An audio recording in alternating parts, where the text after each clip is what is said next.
แต่คนรู้ถ้ำถึงถ้ำขนาดนั้นแล้วบ่มีดอกบ่ได้สู้นไผบ่ต้อยไผดอกเริ่มตั้งพระโสดาบันขึ้นไปแต่ว่าผู้ทรงศีลแต่ว่าศีลบ่ท่านได้บริสุทธิ์คำว่าศีลบริสุทธิ์โดยภาคใจเด้ทั้งใจทั้งกายร่วมกันเป็นหนึ่งเด้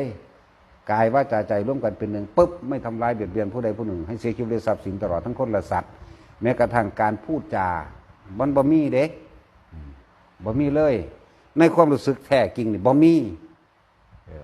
เลยสิทำลายเบียดเบียนผู้ใดผู้หนึ่งทั้งคนและสัตว์หมาเขาก็บ่ดูถูกยุ่งเขาก็บ่ทำลายเด้มันธรรมดาเด้นั่นแหละเริ่มต้นพระโสดาบันขึ้นไปนั่นน่ะเขาบ่ขอศีลพร้อมมันเป็นเอาเอง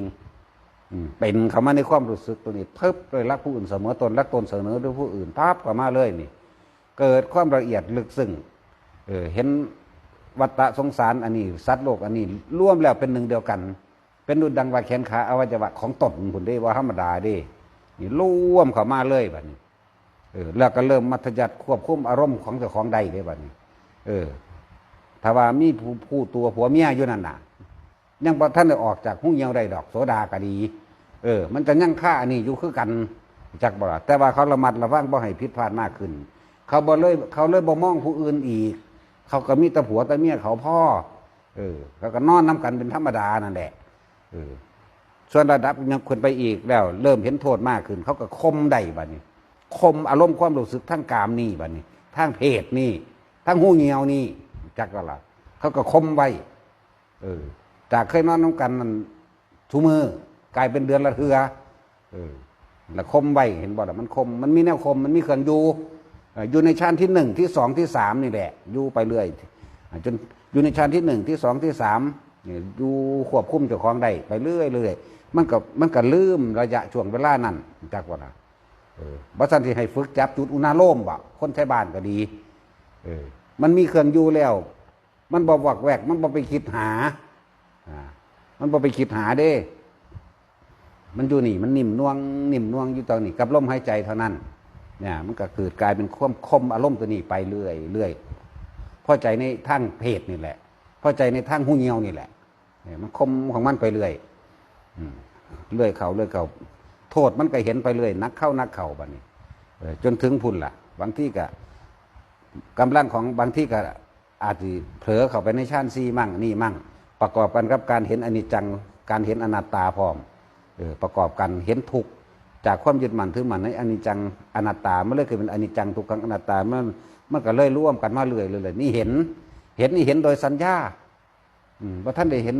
นั่นดอกความรู้อันนี้เป็นความรู้จำแต่ว่าสามารถที่สิพัฒนาขึ้นเพื่อเห็นต้นเหตุผลกรรมให้ได้เมื่อพัฒนาเห็นต้นเหตุผลกรรมขึ้นมาได้แล้วเนี่ยเลยคมตัวเองได้คมความรู้สึกนั่นนี่คมไปเรื่อย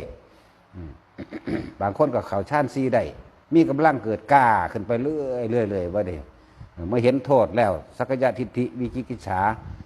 เลยตัดร่างกายได้อัตตาตัวตนนี่ขาดสิ้นแน่นอนบ่มีความสงสัยเรื่องของกรรมแล้วนั่น